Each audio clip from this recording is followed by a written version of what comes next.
The quote, "one small step for man, one giant leap for mankind," was spoken by Neil Armstrong when he first landed on the moon in 1969. This quote is a very memorable quote to a lot of people, and it's been used in media throughout time. But when this quote was first spoken, no one really knew what this giant leap was. And nowadays, I feel like people don't really know what the giant leap is because they don't really know too much about space technology. Which is why today I'm going to be discussing about space technology. I will be discussing about satellites, rovers, and the future for space technology so we can better understand the giant leap was that Neil Armstrong was talking about. Let's first discuss satellites. The first satellite launched in orbit was the Sputnik and was launched by the USSR on October 4th, 1957. This satellite orbited the Earth for about 3 weeks before crashing due to a battery malfunction. It's not really that important of a satellite, but it did end up starting the space race. The US saw the satellite and knew that the USSR was getting closer and closer to landing someone on the moon. So they decided to compete to see if they could get someone on the moon first. Now let's discuss satellites of now. The satellite series that is in orbit now is the GOER series. There are about 10 of these satellites in orbit at the moment. They are owned by the NOAA, which is also owned by NASA. Now, you might be asking, what's the point of these satellites? The Sputnik, its main goal was just a test to see if they could send something into space. What's the point of them now? Well, at first, they were used to study our atmosphere and overall give us a better look into our planet as a whole.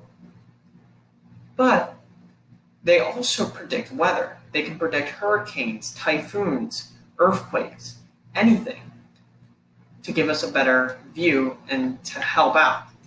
Another thing of what they do is they help planes and boats.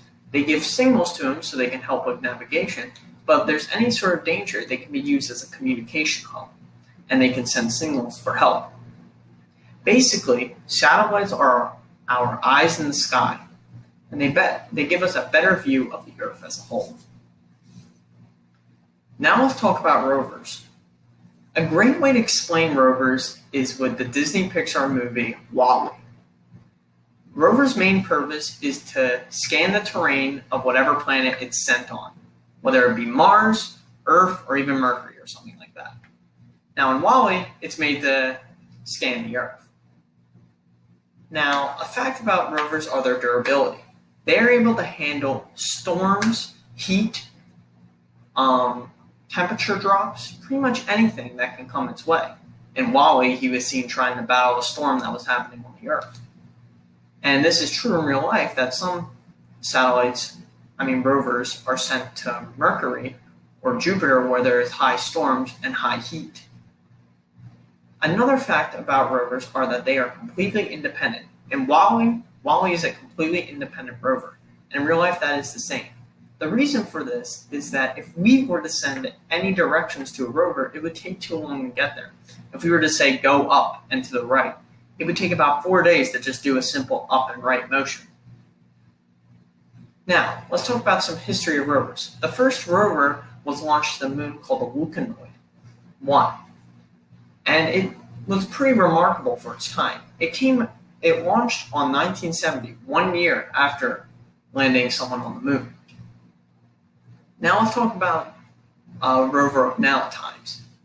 Now this is the rover called the Opportunity. I like to call this rover the Superman of rovers. It was launched in January 25th, 2004, and traveled 40 kilometers and is the greatest distance traveled by any rover in history. The thing about this rover was it was only supposed to last 90 days, and it ended up lasting 10 years, which I think is pretty insane. Now let's talk about the future for space technology. One that comes to mind instantly is space tourism, where we can take trips into space.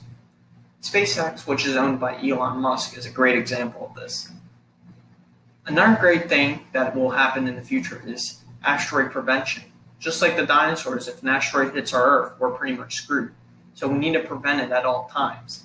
which is why NASA is developing an asteroid prevention series coming in the future. Another great thing is space solar power.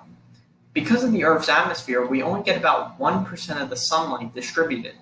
If we were to use satellites to better collect power from the sun, we would get 100% of that, which would overall mean more power.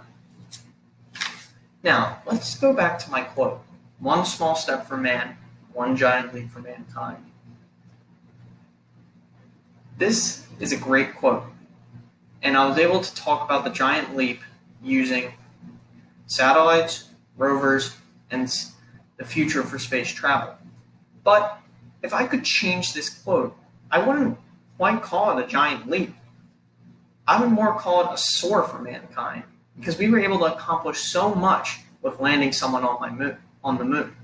Thank you for watching.